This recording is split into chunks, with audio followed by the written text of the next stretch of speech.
That's what happens when you're a superstar championship coach who's won back-to-back titles. That's the only reason why Danny Hurley is not going to be suspended or fined for what he said. If it was anybody else, he would have been fined and suspended by the NCAA. He's very loved by the NCAA because guess what? He puts money in their pockets. UConn obviously is starting off a little slow this year, as we see. I don't expect it to continue. This is a team that has a tremendous amount of talent. They had a very good recruiting class this offseason. And I expect UConn to make a run in the national in the NCAA tournament. I expect them. I don't know if they're a number 1 seed.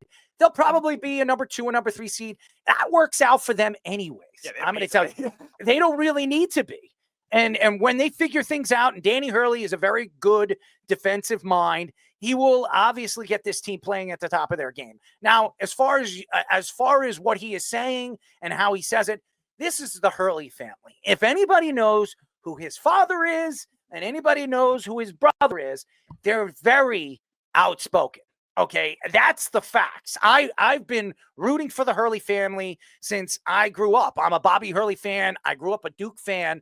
I've lived and sleeped Bobby Hurley basketball. So I know the type of personality he is. He had to deal with Christian Laettner, okay, when he played for Duke. And that guy's got the biggest mouth, and he was the biggest catastrophe when it comes to an NBA superstar player, because he wasn't. But as an NCAA player for Duke, he was a sensational player. But nevertheless, I think UConn will still be an elite team. I think UConn will be a dangerous team when they get into the tournament. As far as the referees concerned, don't leave it to the referees.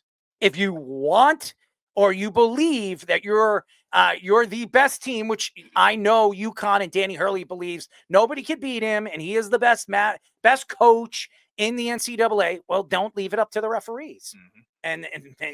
And then this wouldn't happen. So crying me a river. This is a guy that's won back-to-back national championships and wants to do something that how many coaches in NCAA history has ever done? You wonder if he's trying to get that star treatment too. You talked about it with like other coach, Colorado. Thank you, Scoops. You wonder if he's trying to get that star treatment like these other top coaches too. That he's a 2-time national championship too, because obviously we've seen that with Coach K and John Calipari, coaches like that have won multiple championships, get that kind of reputation. And still good college basketball coaches now today are still not getting that, even if they're hotheads. Think about Juwan Howard when he was at Michigan. Like he got ejected from a couple of games. Obviously he got fired for what he did after that. And then you've seen even with like something like Auburn, Bruce Pearl is a hothead too. Mm-hmm. And he's gotten in a lot of trouble at Auburn and Tennessee and a lot of the spots he's been with.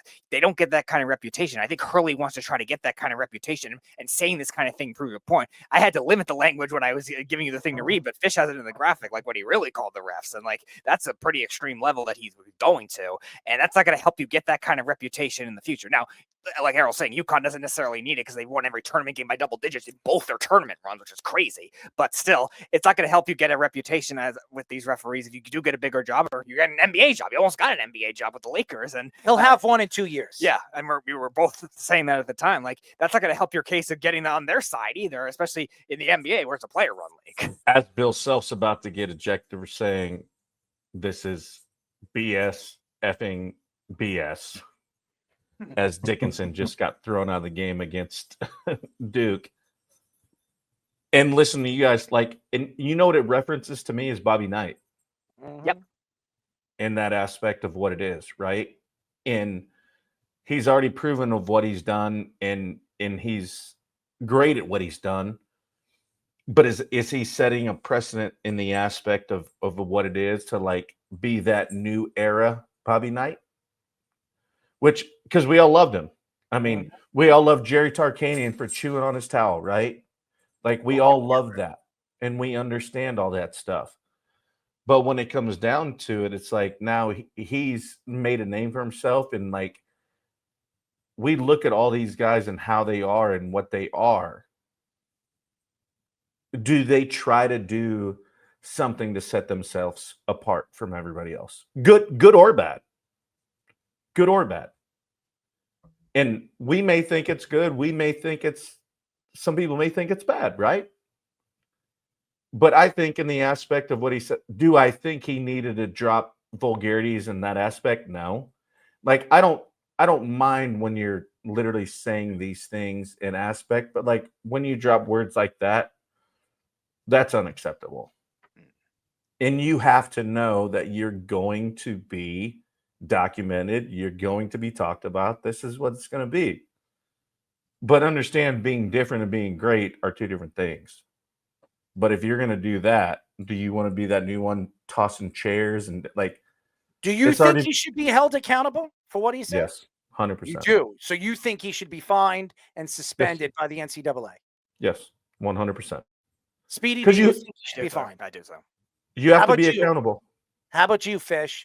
Well, I usually think they do like how many times has he done something like this for suspensions, but I think a fine is probably warranted. If it's the first time he's ever had any offense like this in any part of his career, I think you give him a warning that the next time he gets suspended.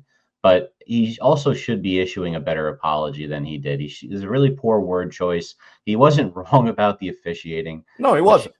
You know, and when I first started coaching, I yelled a lot, and you yell less every year until you get comfortable in your own skin as a coach, I think. But especially, at least in football.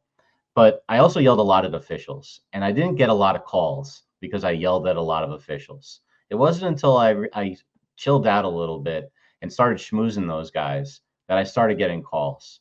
And sometimes you got to kill them with kindness. I remember one time I was so mad at an official. You know, in The Godfather, when Sonny bites his hand like that and he just turns around and walks away. I had to do stuff like that because I was just a psychopath out there. I love you have no idea.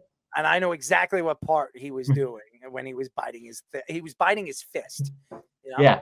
I remember that. Yeah. You're so right, Fish, in that aspect too. Like, and that's the same thing of me trying to get calls with an umpire. It's like, hey, don't show me up or don't call me an asshole or whatever it is, but don't show me up. And now it's like, how do you do that, right? Like, how do you balance that with getting calls and trying not to get calls or do whatever where that happens? And those are things that we as coaches, as players and whatever, like, we have to create a rapport, right? And he's already built a rapport in who he is. But at the same time, he still has to understand, like, there are certain words you can use. There's certain words you can't use, right? Like, I can tell you suck ass, but there are certain words that I'm not going to say because it's not going to get me anywhere that is going to better this game or give us calls, right? And I think he hasn't done it before. I think he uses the wrong rhetoric in that aspect of what he said. And that is a word I will never use, but it's part of what it is. I disagree. He has done it before. It just hasn't been out there because he took. Did you see what he did to Edie in the national championship? I don't know if you read lips, but he was provoking Edie. And this guy is the most quietest, basketball player. And Purdue, we all understand what Purdue did and Zach Edey, who made that run. But if you read lips of what he was doing on the basketball court when timeouts are going, he was saying vulgar things to Zach Edey.